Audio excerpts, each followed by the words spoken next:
Assalamualaikum warahmatullahi wabarakatuh. Perkenalkan, saya Desti Nudiana, NIM F1081211008. Saya dari kelas 1A reguler. Nah, di sini saya akan mempresentasikan materi yang berjudul karakteristik pembelajaran abad 21. Nah, langsung saja ya. Yang pertama ada fenomena perubahan pembelajaran abad 21. Nah, beberapa keterampilan penting abad 21 yang relevan dan berorientasi pada pembelajaran yang ada di Indonesia. Nah, yang pertama yaitu berpikir kritis dan penyelesaian masalah. Yang kedua yaitu kreativitas dan inovasi. Yang ketiga yaitu ada pemahaman lintas budaya.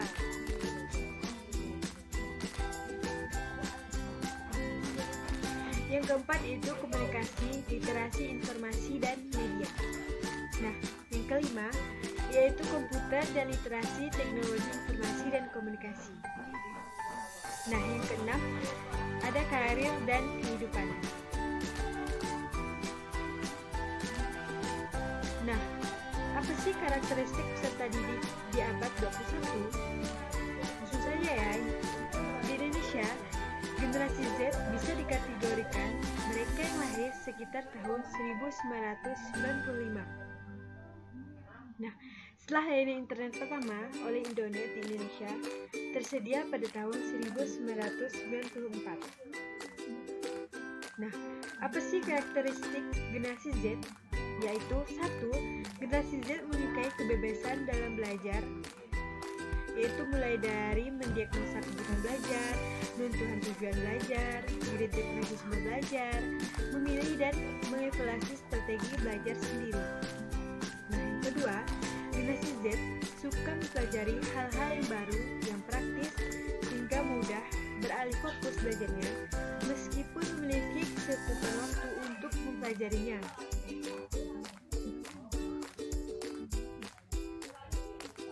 Nah, yang ketiga, merasa nyaman dengan lingkungan yang terhubung dengan jaringan internet. Nah, yang keempat, generasi Z lebih suka berkomunikasi dengan gambar, icons, dan simbol-simbol daripada teks. Nah, yang kelima, memiliki rentan perhatian pendek. Dengan kata lain, sulit untuk berkonsentrasi dalam jangka waktu lama. Generasi Z terbiasa bersentuhan dengan teknologi tinggi dengan aksesibilitas cepat. Nah, yang keenam, berinteraksi secara kompleks dengan media seperti smartphone, televisi, laptop, dan lain-lain. Nah, yang ketujuh, generasi Z lebih suka membangun eksistensi di media sosial daripada di lingkungan nyata dan cenderung memilih menggunakan aplikasi seperti Snapchat, Secret, Whisper daripada WhatsApp.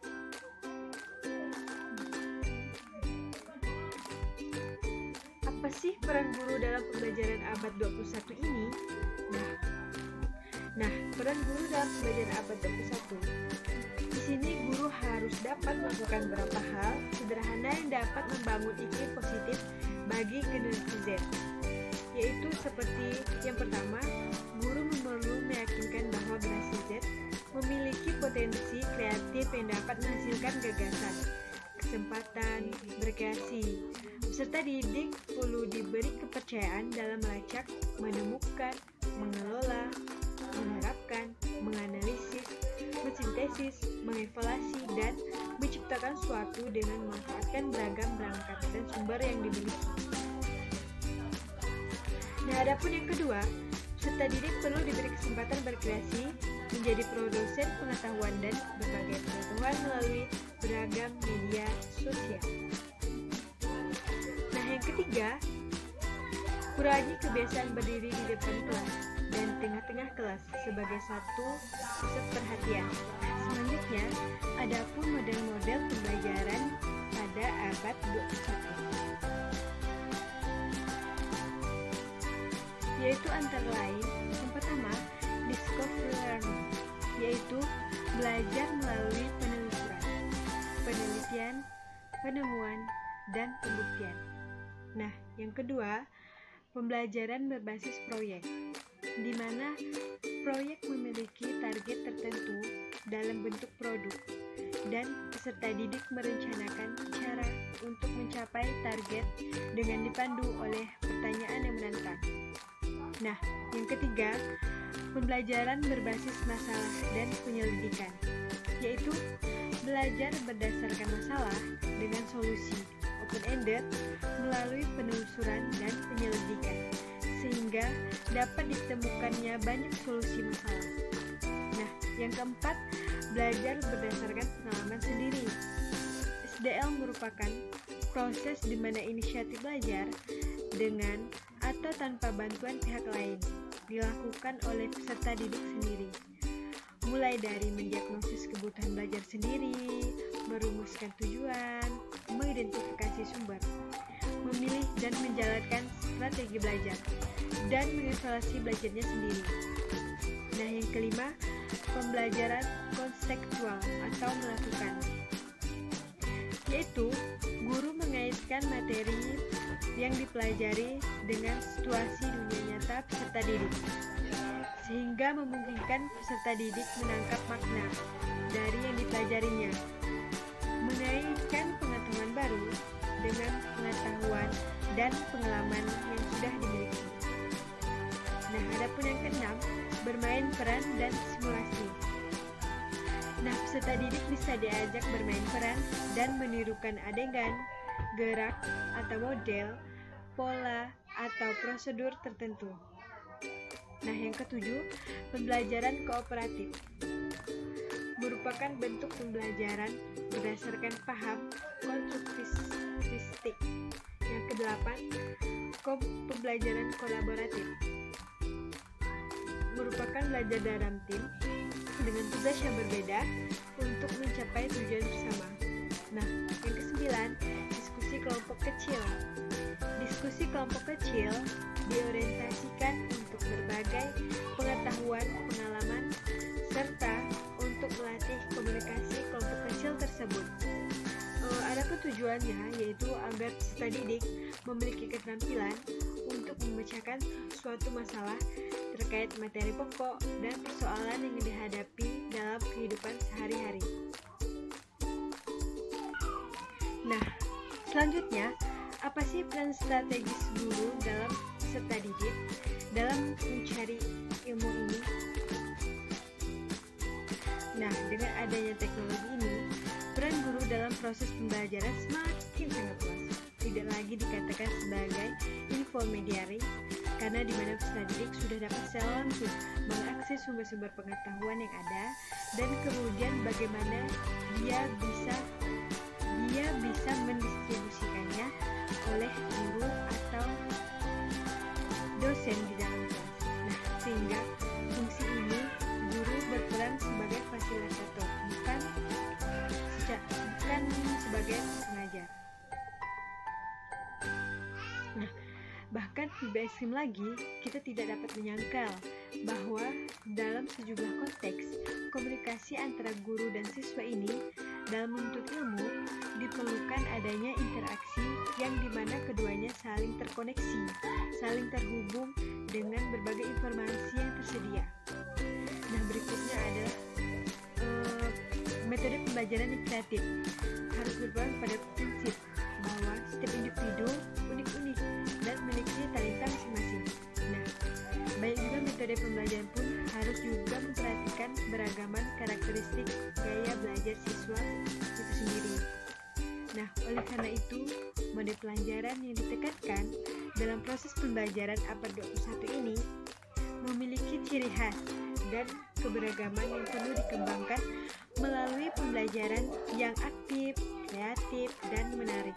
Nah, salah satu contohnya adalah program based learning atau juga performance, dan masih banyak lagi model-model lainnya yang mendukung terhadap perolehan kompetensi abad 21 ini. Nah, pembelajaran abad 21 ini, model-model pembelajaran yang bisa mengantarkan siswa mampu bekerjasama secara berkelompok. Nah, selanjutnya, untuk mendukung terhadap pembelajaran abad 21 ini, salah satu hal yang penting adalah bagaimana kita mempersiapkan materi ajar yang bersifat kontekstual. Kontekstual di sini adalah materi yang berhubungan dengan informasi di masyarakat, baik melalui surat kabar, majalah, radio, internet, bahkan secara langsung yang diinformasikan oleh masyarakat itu sendiri.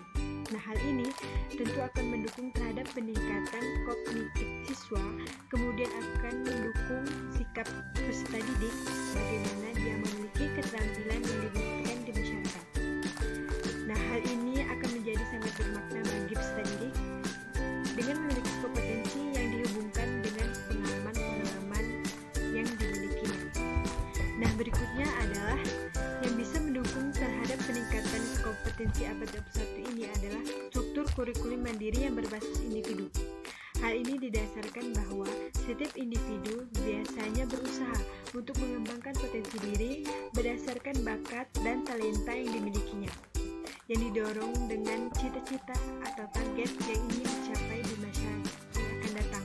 Maka struktur kurikulum yang harus diterapkan pun harus dapat disesuaikan dengan kebutuhan peserta didik itu sendiri. Maka fungsi kurikulum di sini sebagai kurikulum yang disesuaikan dengan kebutuhan peserta didik. Nah, sehingga rencana pelaksanaan pembelajaran sedianya disesuaikan dengan potensi-potensi tuntutan yang dimiliki oleh peserta didik itu sendiri.